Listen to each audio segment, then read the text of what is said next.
창세기 22장 1절부터 14절, 히브리서 11장 6절 말씀입니다. 먼저 제가 봤습니다. 그 일 후에 하나님이 아브라함을 시험하시려고 그를 부르시되 아브라함아 하시니 그가 이르되 내가 여기 있나이다. 여호와께서 이르시되 내 아들 내 사랑하는 독자 이삭을 데리고 모리아 땅으로 가서 내가 내게 일러준 한 산에서 거기서 그를 번제로 드리라. 아브라함이 아침에 일찍 일어나 나귀의 안장을 지우고 두 종과 그의 아들 이삭을 데리고 번제에 쓸 나무를 쪼개어 가지고 떠나 하나님이 자기에게 일러준 곳으로 가더니 제3일에 아브라함이 눈을 들어 그곳을 멀리 바라본지라. 이에 아브라함이 종들에게 이르되 너희는 나귀와 함께 여기서 기다리라. 내가 아이와 함께 저기 가서 예배하고 우리가 너희에게로 돌아오리라 하고, 아브라함이 이에 번제 나무를 가져다가 그의 아들 이삭에게 지우고 자기는 불과 칼을 손에 들고 두 사람이 동행하더니 이삭이 그 아버지 아브라함에게 말하여 이르되 내 아버지여 하니 그가 이르되 내 아들아 내가 여기 있노라. 이삭이 이르되 불과 나무는 있거니와 번제할 어린 양은 어디 있나이까. 아브라함이 이르되 내 아들아 번제할 어린 양은 하나님이 자기를 위하여 친히 준비하시리라 하고 두 사람이 함께 나아가서 하나님이 그에게 일러주신 곳에 이른지라. 이에 아브라함이 그곳에 제단을 쌓고 나무를 벌려 놓고 그의 아들 이삭을 결박하여 제단 나무 위에 놓고 손을 내밀어 칼을 잡고 그 아들을 잡으려고 하니 여호와의 사자가 하늘에서부터 그를 불러 이르되 아브라함아 아브라함아 하시는지라. 아브라함이 이르되 내가 여기 있나이다 하매 사자가 이르되 그 아이에게 내 손을 대지 말라. 그에게 아무 일도 하지 말라. 내가 내 아들 독자까지도 내게 아끼지 아니하였으니 내가 이제야 내가 하나님을 경외하는 줄을 아노라. 아브라함이 눈을 들어 살펴본즉 한 수장이 뒤에 있는데 뿔이 수풀에 걸려 있는지라. 아브라함이 가서 그 수장을 가져다가 아들을 대신하여 번제로 드렸더라. 아브라함이 그 땅 이름을 여호와 이레라 하였으므로 오늘날까지 사람들이 이르기를 여호와의 산에서 준비되리라 하더라. 아멘. 히브리서 11장 6절 말씀 한 말씀을 같이 받겠습니다. 시작. 믿음이 없이는 하나님을 기쁘시게 하지 못하나니 하나님께 나아가는 자는 반드시 그가 계신 것과 또한 그가 자기를 찾는 자들에게 상 주시는 이심을 믿어야 할지니라. 아멘. 저는 지난달 5월에 시카고에 있는 트리니티 복음주의 신학교의 총장인 케빈 캠플린이라고 하는 분을 만났습니다. 이분을 이렇게 저널이나 또 이렇게 웹사이트 같은 데 들어가서는 본 적이 있었는데요. 저의 모교이기도 하지만 이렇게 실제적으로 가까이서 본 게 아니라 서로 이렇게 대화를 나눈 적은 처음이었습니다. 그분의 공적인 이야기는 알고 있었지만 이렇게 개인적으로 가정에 어떤 일이 있었는지 이분의 아픔에 대하여 제가 가까이 이렇게 또 질문하고 또 이렇게 그 이야기를 들은 적은 처음이었던 것 같습니다.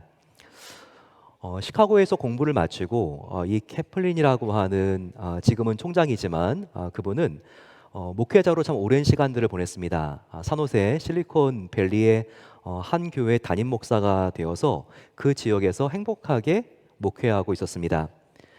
그에게는요 특별히 쌍둥이 아들이 있었습니다. 두 아들이 쌍둥이였는데요. 그때 한 아들이 동생인데요. 쌍둥이 동생 12살이었습니다. 어느 날 통증이 있어서 병원에 갔는데 골육종이라고 하는 암에 이 아이가 걸려 있는 것을 알게 되었습니다. 아주 뼈에 암이 생기는 희귀한 질병이죠. 그리고 참 고약한 게 어린 아이들에게 생깁니다. 치사율이 정말 높은 암입니다. 아들은 골육종 때문에 1년 동안 26번 입원을 하게 되고 그리고 키모를 22번을 받게 되었습니다.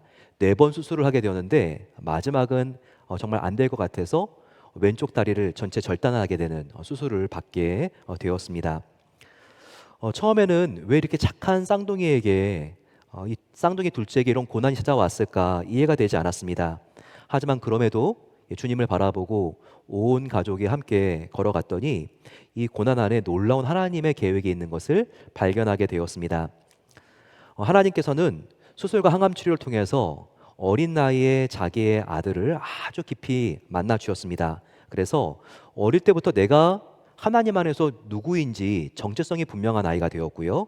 장차 무엇을 해야지 보람 있게 살 수 있는지 이런 고민을 일찍부터 하게 되는 계기가 되었습니다. 또한 케빈 총장 자신에게도 굉장히 이 고난은 유익했습니다. 이렇게 어린 나이에도 갑자기 이렇게 이 세상을 떠날 수가 있구나. 나그네 인생이구나. 이것을 깊이 있게 알게 되었고요. 목회를 정리하고 아프리카로 선교를 떠나게 되는 그런 계기가 되었습니다. 그 이후에 아프리카 10개국의 선교사들과 현지 목회자들을 불러 모아서 교육을 하고 또 그들을 정말 귀한 하나님의 사역자로 키우는 일에 헌신하게 되었습니다. 이 모든 것들이 정말 이 고난을 통해서 하나님께서 그 삶을 만져주시고 변화시켜 주신 터닝 포인트가 되었던 것입니다. 여기서 저와 여러분들은 특별히 믿음이라고 하는 주제를 떠오르게 됩니다. 이 세상에서 믿음보다 신앙생활에 더 중요한 게 있을까요? 예, 이 세상에 지금 케빈 총장이 이야기한 것처럼 그런 크고 작은 고난이 계속해서 밀려옵니다. 그런데 어떻게 해야지 이와 같은 고난의 문제, 인생의 문제를 우리가 해결해 나갈 수 있을까요? 바로 그 답은요, 이 고난을 믿음의 눈으로 바라봐야 합니다. 그러면 이 믿음의 눈이란 건 뭘까요? 어떤 눈을 갖는 것일까요? 나는 부족하지만 하나님은 나를 정말 사랑하시고 그리고 나를 사랑하신 하나님이 나와 함께 하신다. 바로 이 믿음을 갖는 것입니다.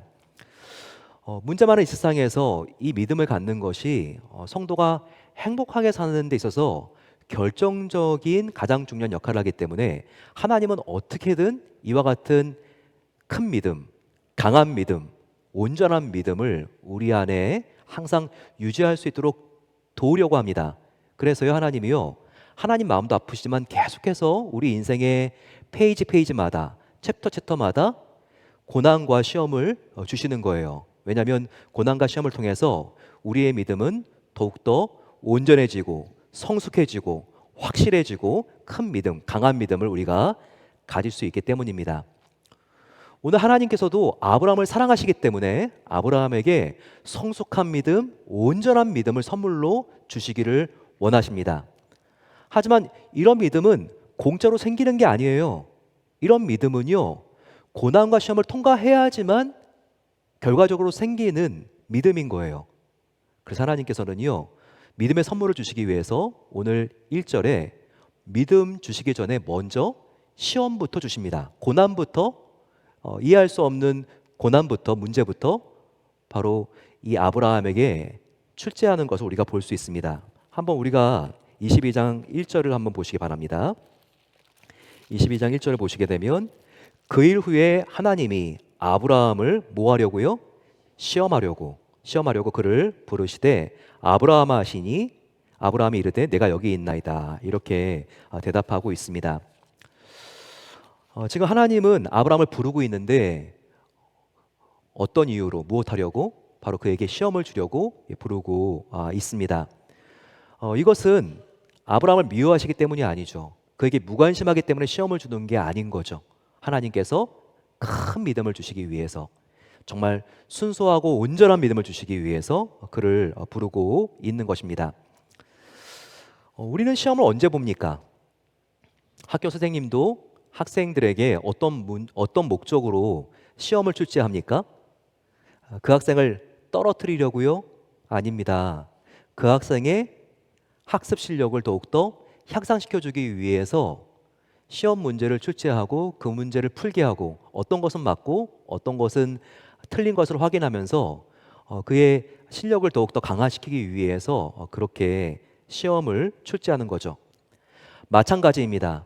인생의 고난이라고 하는 시험을 주실 때도요, 하나님께서는 우리를 낙제시키려고 하는 목적이 아니라 저와 여러분들을 합격시켜주기 위해서, 더욱더 믿음의 실력을 길러주기 위해서 하나님도 우리의 인생에 시험을 출제한다는 것입니다. 진주는요, 조개의 눈물로 만들어진다고 하죠. 그 영롱하고 아름다운 진주, 정말 이 조개 안에 이물질 같은 모래가 딱 들어가서 살이 정말 찢어지는 그 아픔 속에서 정말 이 조개 속살이 액체를 내게 되고 그 액체가 굳어져서 그 아름다운 정말 보석 중의 보석인 진주가 탄생하지 않습니까? 마찬가지입니다. 이 진주와 비교할 수 없이 영롱한 아름다운 믿음을 순수한 아주 순도 높은 믿음을 저와 여러분들에게 주시기 위해서 하나님은 우리 인생 가운데 하나님의 마음도 아프시지만 고난이라고 하는 시험을 주실 때가 있다는 것입니다. 하나님께서 지금 아브라함에게 주신 시험은요, 그런데 보통 시험이 아니었어요. 정말 고난이 도의 시험이었습니다. 지금 하나님은 어떤 문제를 출제하십니까? 2절 보시게 되면요, 여호와께서 이르시되 너의 아들 너 사랑하는 독자 이삭을 데리고 모리아 땅으로 가서 내가 일러준 산 거기서 그를 번제로 드리라. 이렇게 말씀하고 있습니다. 지금 어떤 문제를 출제하신 거죠? 아들을 드리라. 원문을 보게 되면요, 그냥 아들이 아니라 only begotten son, 너의 유일한 아들, 둘도 없는 정말 그 금쪽 같은 아들을 드리라라고 말하는 겁니다. 모든 자녀는 정말 눈에 넣어도 아프지 않을 만큼 모든 부모에게 소중하죠. 하지만 아브라함에게 있어서 이삭은 더욱더 각별하지 않습니까? 그의 나이 100세 때 얻은 외동 아들입니다. 얼마나 이 아들에 대한 관심과 애착이 대단했을까요?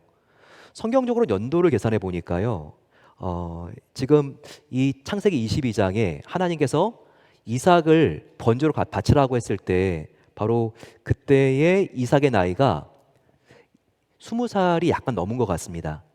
그러니 20년 동안 이 아들을 한 집에서 매일매일 보면서 흐뭇해하고 길렀는데 얼마나 많은 정이 들었겠어요.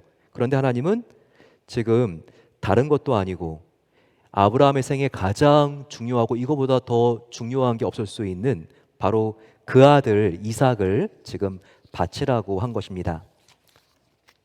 바로 이것이 믿음의 시험입니다. 믿음의 시험은요, 결코 쉬운 시험을 보게 하는 게 아니에요. 정말 내놓기에 너무나 곤란하고 힘들고 어려운 것을 하나님께서 이것을 너가 드릴 수 있겠니? 이렇게 물어보는 시험입니다.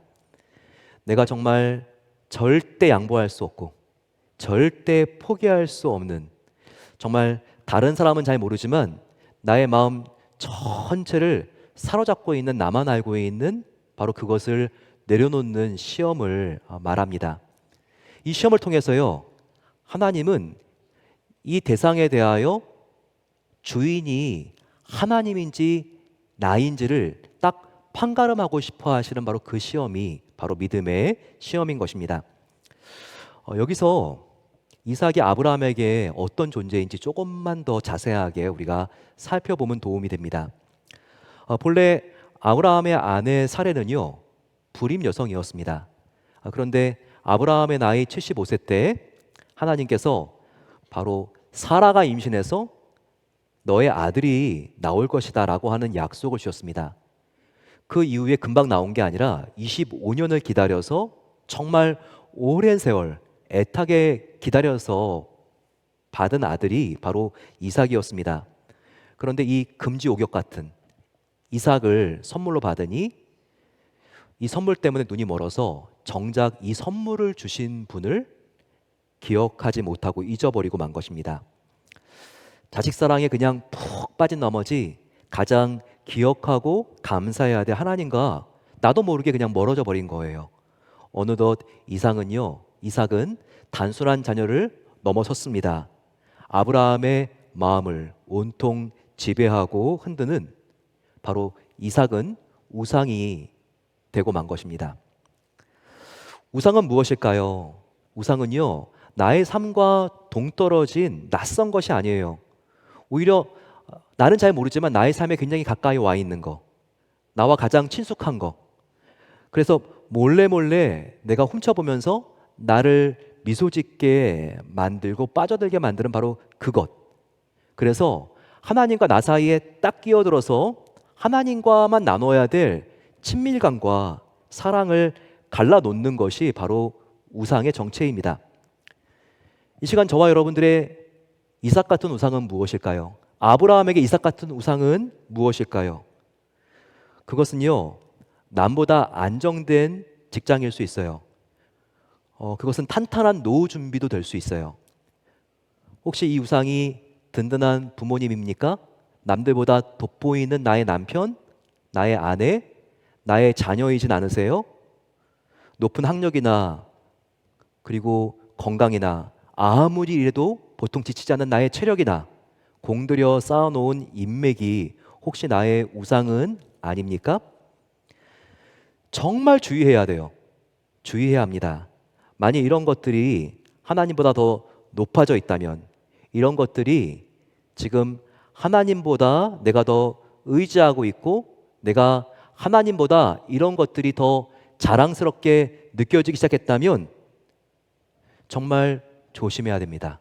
왜냐면요, 하나님이 이것을 가만두지 않으세요.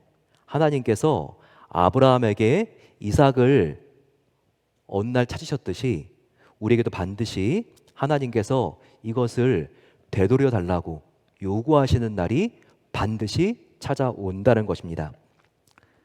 하나님은 저와 여러분들을 정말 사랑하시기 때문에 그냥 두지 않으세요. 왜냐하면 하나님께서 우리 신앙의 가장 중요한 믿음은요, 우리가 우상을 내려놓을 때만 생긴다는 것을 누구보다 잘 아시기 때문입니다. 따라서 저와 여러분들이 하나님의 사랑을 입은 자들로서 참된 믿음을 우리가 갖기 위해서는요, 인생의 참 주인이신 하나님 앞에 내가 우상 삼은 것들을 내려놓아야 합니다. 그렇지 않고는요, 참된 믿음, 순도 높은 믿음을 우리가 가질 수가 없어요. 그러면 아브라함에게는 어떤 믿음의 특징이 있습니까? 그의 믿음에는 특징이 있는데요, 아브라함은 이해가 되지 않은 시험 속에서도 결국 합력하여 선을 이루실 하나님을 신뢰하면서 순종하는 믿음을 가지고 있었습니다. 바로 이 순종하는 믿음의 특징이 있었는데 바로 그것이 3절부터 나타나 있습니다. 3절을 한번 보세요. 아브라함이 아침에 일찍 일어나 나귀의 안장을 지우고 두 종과 그의 아들 이삭을 데리고 번제에 쓸 나무를 쪼개어 가지고 떠나 하나님이 자기에게 일러주신 곳으로 가더니라고 말하고 있습니다. 여기에 지금 순종하는 믿음을 가진 아브라함의 모습이 보이나요? 특별히 어떤 순종인가요? 3절 보게 되면요, 아브라함은 지체하지 않는 순종을 습관으로 가지고 있었던 것을 알 수 있습니다. 하나님으로부터 아들을 바치라고 하는 말을 들었을 때 바로 그 다음날 아침 일찍 일어나 순종합니다. 떠날 채비를 하고 말씀하신 그 장소로 그가 출발을 합니다. 왜 아브라함인들 이와 같은 하나님의 말씀을 듣고 내적인 갈등이나 혼란이 없었을까요? 밤새도록 잠을 못 잤을 거예요. 하지만 그는요, 신실하신 하나님을 이해할 수 없을 때라도 믿고 그는 첫 발을 뗍니다. 이렇게 순종하는 믿음, 즉각 순종하는 믿음이 있었다는 거예요.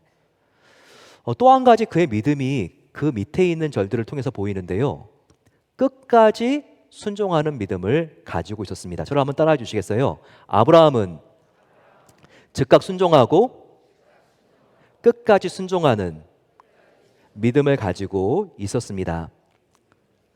네, 지금 하나님께서 가라고 하는 이 모리아산은요, 지금 아브라함이 있는 브엘세바로부터 3일 길을 가야 되는 먼 거리예요. 그 당시에 뭐 변변찮은 교통수단이 있었을까요? 그냥 노새를 타고 가거나 걸어가야 돼요. 정말 먼 길입니다. 이 먼 길을 가는 동안 얼마나 힘들었을까요? 몸과 비교할 수 없이 힘들었던 것은 마음이었을 거예요. 정말 자기는 길을 걷고 있는데 아무것도 알지 못하는 자기의 아들이 천진난만하게 따라옵니다. 이 모습을 보면서 얼마나 정말 이 여행을 포기하고 돌아가고 싶었을까요? 하지만 그렇지 않습니다. 그는요, 이 길을 포기하고 중단하지 않고 끝까지 이 모리아산을 향해서 나아가는 모습을 보여주고 있습니다. 이와 같은 순종, 아브라함의 즉각 순종, 끝까지 순종하는 모습은 누구의 모습입니까? 누구의 모습을 보여주고 있죠?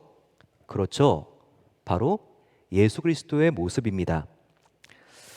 창세기 22장에 아브라함뿐만 아니라 이삭의 모습 속에는요, 예수님의 모습이 비치고 있습니다. 우리가 그것을 보면서 창세기 22장을 봐야지만 이 안에 하나님께서 무엇을 나에게 말씀하시는지가 보일 수가 있어요. 근데 여러분, 여기서 우리가 보게 되면요, 소름 돋을 정도로 오싹한 그와 같은 역사적인 사실이 있습니다.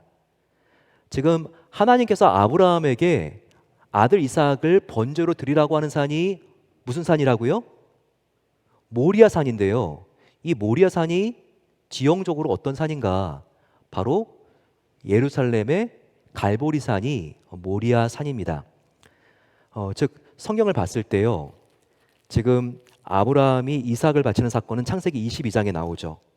복음서로 가게 되면 예수님이 십자가에 달려 갈보리 산에서 죽는 사건이 나오는데요, 이 시간 간격이 얼마나 되느냐? 약 2000년이 됩니다. 아브라함이 모리아 산에서 지금 이삭을 번제로 바치는 사건은요, 약 BC 2000년 정도의 일이에요.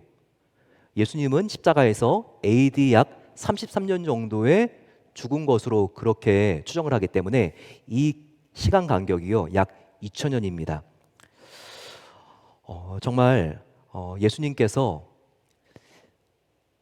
하나님의 말씀에 대하여 죽도록 순종해서 그 길을 가신 바로 그 사건이 2000년 전에 바로 아브라함과 이삭, 이 모자 안에서도 일어난 사건이라는 것입니다. 하나님께서 예수님에게 십자가의 길을 가라고 하셨을 때 예수님은요, 즉각 순종하시고 하늘 보좌를 떠나 가장 낮은 땅, 유대 땅 베들레헴에 태어나셨습니다. 그리고 예수님의 그 사명을 마칠 때까지 갈보리산 골고다 언덕에서 죽도록 끝까지 순종하신 모습이 바로 이 아브라함 안에 오늘 22장에 나타나고 있다는 것입니다. 한편 예수님의 이와 같은 순종의 모습은요, 아버지 아브라함뿐만 아니라 그의 아들, 외동아들 이삭을 통해서도 오늘 생생하게 보여주고 있습니다. 모리아산 아래 도착하자 아브라함은요, 함께 온 종들에게 더 이상은 따라오지 말라고 말합니다.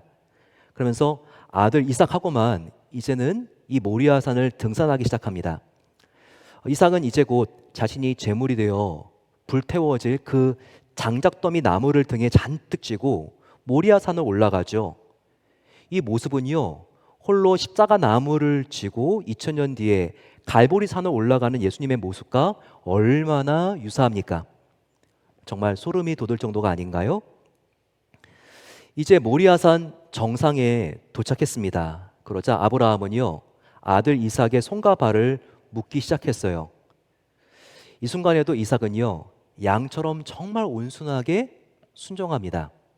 이때 이삭은 억지로 막 발버둥을 치면서 강제로 묶인 것이 아닙니다. 아버지가 자기의 손과 발을 묶도록 기꺼이 허락하고 자기의 손과 발을 내어준 것입니다. 왜냐고요? 당시에 아브라함의 나이는 120살이거든요. 그리고 이삭은요, 그 당시에 혈기 왕성한 25 정도의 나이였습니다. 만약 이삭이 자기가 제물되는 것을 완강하게 저항을 하면서 길길이 날뛰었다면 이렇게 나이 많고 노약한 아브라함은 도저히 그를 묶을 수가 없었습니다. 이삭이 자원해서 순종했기 때문에 묶일 수가 있었던 것이죠. 이삭 스스로가 돌 제단 위로 올라간 것입니다. 그리고 그는요, 누운 상태에서 손과 발을 아버지에게 내밀면서 묶도록 허락한 것입니다.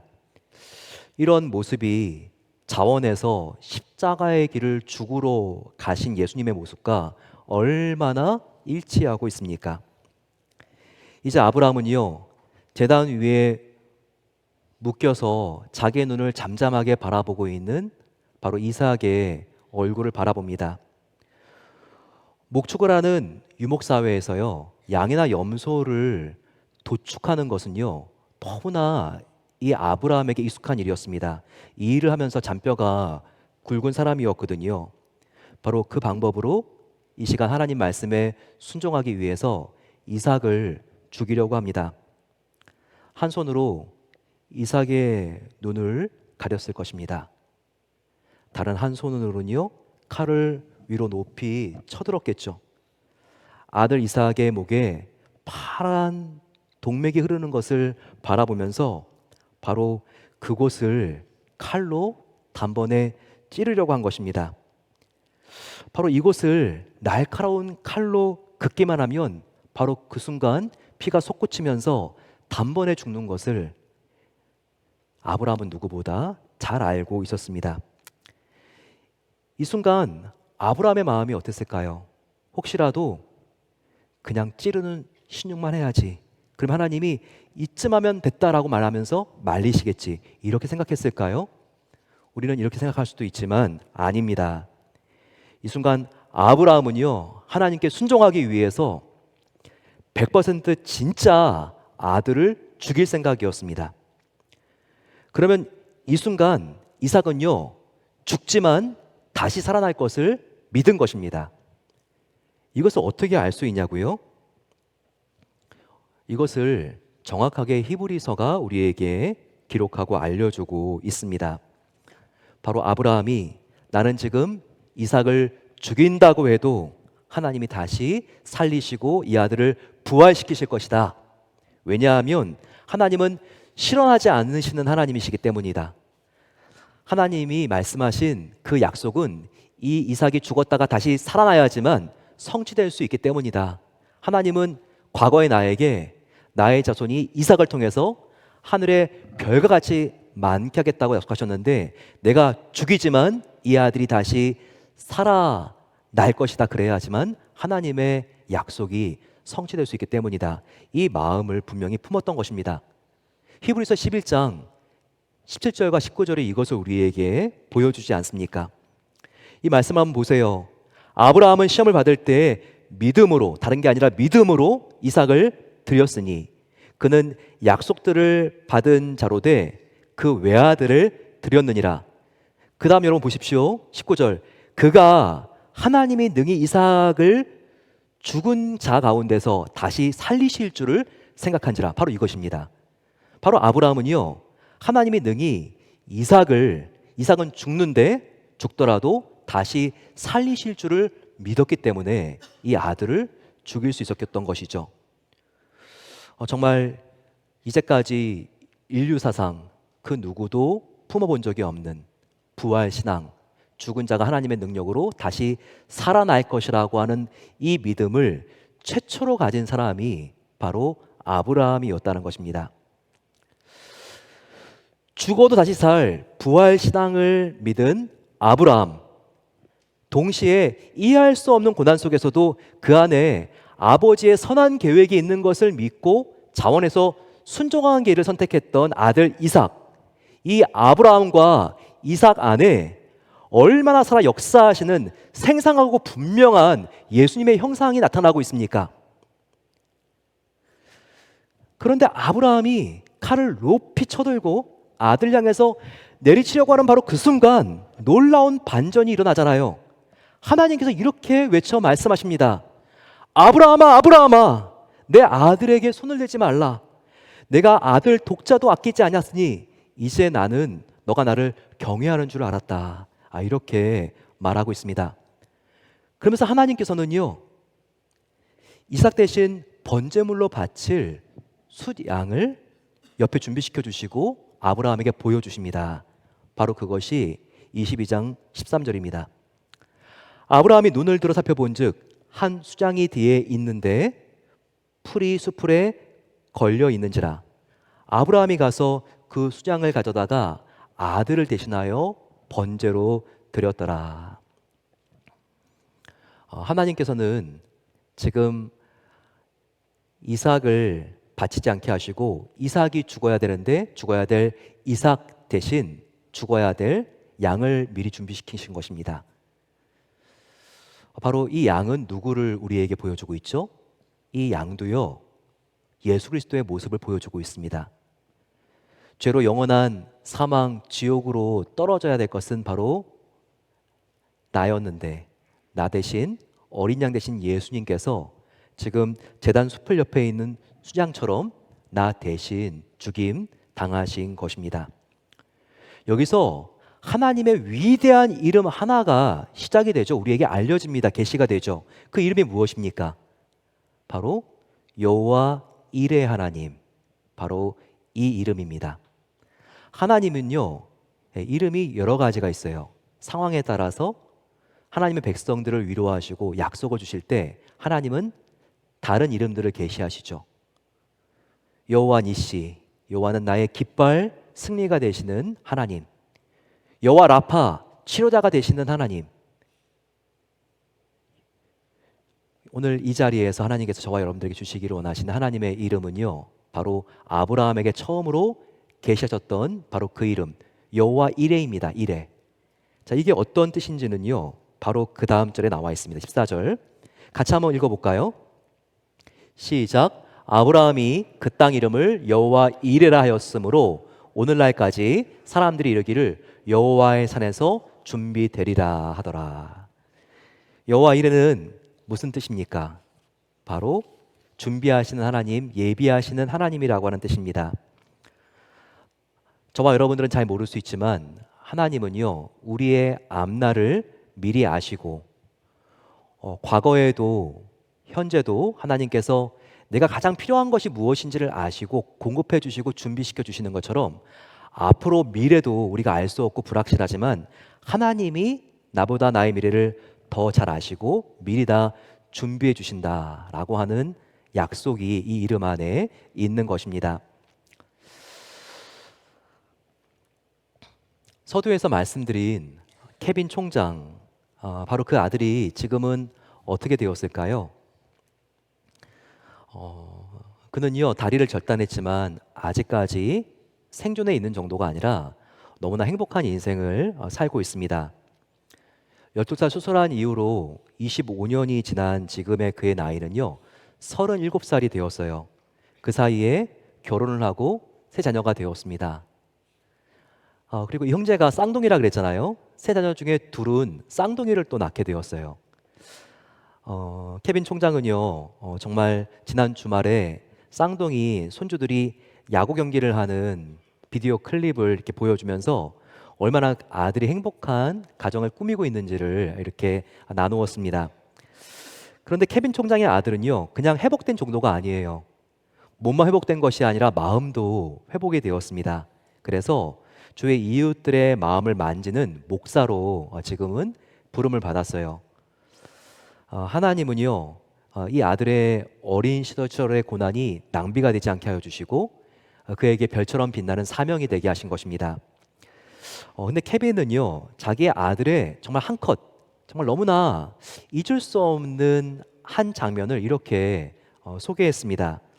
한 번은 병원에 갔을 때였는데요, 자기의 아들이 자신처럼 골육종에 걸린 어린 아이들을 상담하는 모습을 보았어요. 한 아이가 있었는데 골육종으로 치료를 받다가 이제 내일이면 다리를 잘라야 되는 그런 어린 아이였습니다. 그 아이는 이제 내일이면 일어날 일에 대하여 정말 너무나 두려워하고 불안에 떨고 있었어요. 그때 자기의 아들이 그 아이에게 다가와서 이렇게 사력 있게 웃으면서 침착하고 부드럽게 대화를 했습니다. 자신이 너와 같은 나이에 수술을 하고 회복하는 과정 속에서 얼마나 하나님께서 자기를 지켜주시고 인도해 주셨는지를 나눴어요. 그러자 관심을 갖고 경청하던 그 아이의 얼굴은요, 긴장과 불안에서 편안해지기 시작했고 밝아지기 시작했습니다. 아들은 말을 계속했어요. 자신이 12살 때 다리를 절단한 것은 인생에서 물론 큰 변화였지만 그 후 여호와 이레의 하나님이 어떤 상상할 수 없는 사랑과 축복을 자기를 위해서 준비해 주셨는지 이것을 그 아이에게 나누었어요. 그리고 그 아이에게 복음을 전했을 때 그 아이는 예수님을 영접했습니다. 그 아이를 안고 간절히 기도해주는 그 아들의 모습을 보면서 케빈 총장은 눈물을 흘렸어요. 왜냐하면 정말 왜 이렇게 어린 시절에 이 아이에게 이렇게 이해할 수 없는 고난이 일어났는가 정말 몰랐는데, 이렇게 지금 하나님께서는 상처 입은 자를 누구보다 잘 이해할 수 있고 공감할 수 있는 그런 아들로 쓰임받고 있는 모습을 보았기 때문입니다. 저와 여러분들 지금 당하고 있는 시험과 어려움이 무엇인가요? 정말 아브라함에게 도저히 내놓을 수 없는 아들을 하나님께서 바치라고 했을 때 이해할 수 없었던 것처럼 저와 여러분들에게 이해할 수 없는 고난이 있다면 그것이 무엇일까요? 네, 하나님께서는요, 이게 기회가 아니라 저와 여러분들의 믿음이 더욱 투명해지고 진실해지고 맑아지고 확실해지고 성숙해질 수 있는 기회가 되게 하시기를 원하고 있어요. 이런 어려운 일이 우리의 삶에 찾아오게 되면요, 우리는 이 일에 있어서 참 주인이 누구인지를 우리는 알 수 있습니다. 아무 문제가 없을 때는 알지 못하지만 나의 재정이 정말 흔들리고 있고 나의 재정이 정말 떨어지고 있다면요, 이 재정의 참된 주인은 하나님이시구나. 나는 그냥 청직이 관리자였을 뿐이구나. 이것을 알게 되죠. 비즈니스가 흔들리고 있습니까? 또한 우리가 마음이 아프지만 직장을 잃었다면요, 이 비즈니스, 이 직장의 주인이 하나님이셨구나. 이것을 더욱더 깊이 고백하게 됩니다. 내가 어떻게 붙잡을 수도 없이 나의 자녀가 지금 막 흔들리고 있습니까? 그러면 이제까지 이 자녀는 나의 소유인 줄 알았는데 이 아이는 하나님 안에 있는 것이었구나. 이 아이의 미래가 나에게 달린 것이 아니라 하나님께 달린 것을 더욱더 우리가 깊이 고백할 수밖에 없다는 것입니다. 이때 우리가 하나님께 정말 이삭을 온전히 바친 아브라함처럼 우리가 온전히 내가 붙들고 있었던 우상 같은 것들을 하나님께 맡기게 되고 그리고 주님의 뜻대로 우리가 나아가게 되면요, 하나님은 놀랍게 우리의 인생을 만져주시고 회복시켜 주십니다. 여호와 일에 준비하신 하나님께서 똑같은 자녀를 내가 바라보고 있지만 하나님께서 이제 이 자녀를 바라보는 나의 안목을 완전히 바꿔주실 것입니다. 하나님께서 이 아이를 지켜주시고 인도하실 것이라는 그러한 약속 속에서 우리가 걸어갈 수 있을 것입니다. 건강이 흔들리고 있는 분이 계세요? 건강을 하나님께 온전히 맡기세요. 여호와 일에 하나님께서 회복시켜 주시고 다시 여러분들에게 치유해 주시는 놀라운 은혜를 주실 것입니다. 직장을 잃고 찾고 계신 분이 계십니까? 하나님께서 여호와 일의 하나님이십니다. 이미 준비해 놓고 기다리고 계세요. 그 하나님을 바라보고 나아가게 되면요, 하나님은 오히려 이와 같은 어려움이 기회가 되게 하셔서 나의 치유와 회복, 재도약과 부흥할 수 있는 놀라운 은혜를 주시는 통로가 되게 하실 것입니다. 우리 함께 이와 같은 믿음을 가지고 나아가게 되시기를 소망합니다.